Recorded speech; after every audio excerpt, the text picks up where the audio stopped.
Hello everyone and welcome to the Ticker.com's news channel on YouTube. On this channel, we review stock markets and discuss financial news, market trends, and economic data from Wall Street to Global Street.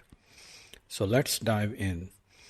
We begin our review of the global economy with key releases in the US, Europe, and Japan. Stock market indices soared on Wall Street and across Europe after investors shifted their focus to corporate results and ignored the persistently noisy debate about rate paths. Investors were on alert after economic growth slowed sharply to 1.6%, but consumer prices rose at a faster pace in the first quarter, the worst combination of slower growth and accelerating inflation. Moreover, the housing market, one of the key drivers of the economy, continued to struggle amid elevated home prices and rising interest rates. In addition, a key measure of inflation in the U.S., the Price Consumption Expenditure Index, rebounded in March after trending towards 2% from 3.5% over the last 5 months, indicating stubborn and well-incurred inflation. A flood of economic updates in Europe also suggested that consumers are struggling to meet ends under persistent inflation and business activities are struggling to expand amid macroeconomic headwinds. The Bank of Japan held its interest rate steady and stressed that the central bank will continue to purchase government bonds.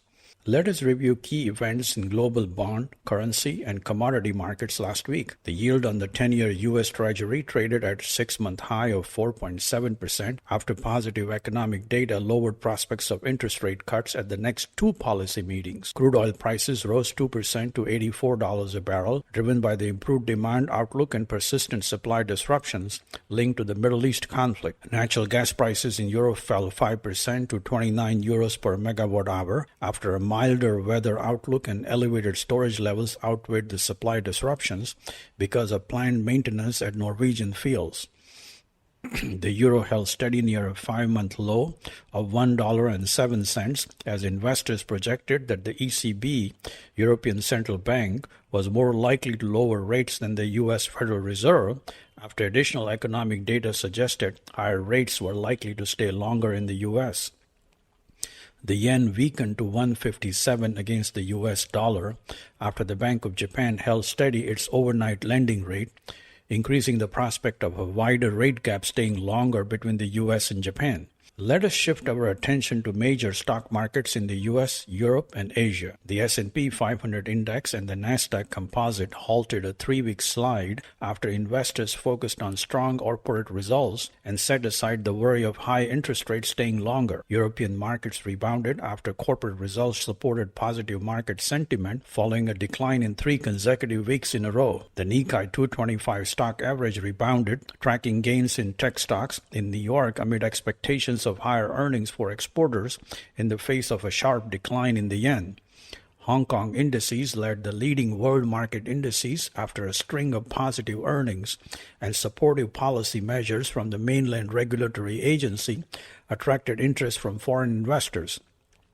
Indian market indices trimmed weekly gains in Friday's trading on national election jitters and valuation worries. Let us shift our attention to merger deals, market movers, and earnings update from leading companies last week. Intel declined 8% after the advanced chip maker reported smaller than expected sales in the first quarter and estimated a weak outlook for the current quarter. Microsoft jumped 4% after the software company reported better than expected revenue and earnings. Revenue in the fiscal third quarter ending in March increased 17% to nearly $62 billion. Net income jumped to $22 billion from $18.3 billion, and diluted earnings per share advanced to $2.94 from $2.45 a year ago. Alphabet jumped 11% after the parent company of the search engine Google reported stronger than expected quarterly results, announced a $70 billion stock buyback plan, and declared its first ever dividend. Meta Platforms plunged 15% after the social networking site operator projected weaker than estimated revenue in the current quarter, but revenue and earnings soared in the first quarter. Norfolk Southern, the railroad operator, edged lower by 5% after the company reported a sharp decline in quarterly earnings and booked a total of $1 billion in charges related to Ohio derailment in 2023. Anglo American soared 13% after the company rejected a unsolicited proposal from the rival BHP Group for £31 billion significantly undervalues the company. Unilever rose 5% after the consumer products company reported better than expected quarterly sales and reiterated its full-year sales growth estimate between 3 and 5%. General Electric Aerospace soared 4% after the company reported better than expected quarterly results, and the company said revenue rose 15% and new orders advanced 34% from a year ago in the latest quarter. Kering plunged 8% after the parent company of Gucci projected a 40% to 50% decline in the operating profit in the first half. In the week ahead, U.S. investors are looking forward to the release of non-farm payroll data, the so-called JOLTS job openings report, and foreign trade data. On the earnings front, Starbucks, PayPal Holdings, Apple, Amazon, 3M, Coca-Cola, and Estée Lauder are scheduled to release their quarterly results. In Europe, Germany, France, Spain, and Italy are scheduled to release their first quarter GDP data, March's jobless rates, and April's consumer price inflation. In Asia, investors are looking ahead to the release of retail sales, industrial production, and housing starts in March in Japan.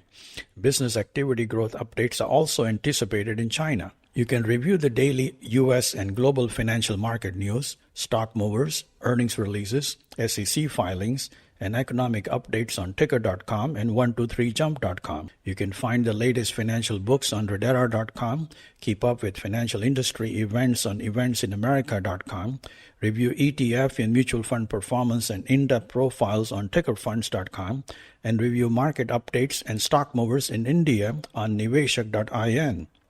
That is all for today, and we will see you